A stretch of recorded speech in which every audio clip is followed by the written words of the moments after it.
আমি মানুষের মতো পেলে আসতেছি। আর এইটা এই মিল্কির ইতিহাস হচ্ছে, মিল্কি আমার বড় দুলাভাইয়ের পানি আনতে গেছে, ওইখানে পিছে পিছে হেঁটে হেঁটে বাসায় চলে আসছে। তারপর একটু খাবার দিছে, অনেক চিকন ছিল তখন, মানে ময়লা ছিল, অনেক ছোট ছিল একদম, হয়তো 10-12 দিনের বাচ্চা। খাবার দিছে, আর যায় না। তারপরে ওকে রেখে দিয়েছে তারা। উফ, কি আদর, কি আরাম। মাঝে মধ্যে কামড়ও দেয়, তখন মনে হয় যে ছোট একটা জানোয়ার।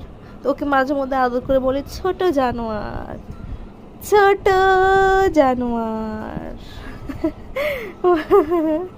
কিন্তু সে খুব, মানে খুব বুঝদার, একটা ভালো বিলু। কিন্তু তাকে আমি ডিস্টার্ব করতেছি দেখেই সে আর কামড় দিতে। তারপরে কিন্তু মানে ব্যথা ক্ষতি করার মতো দেয় না, আল্লাহর রহমতে। ও কিন্তু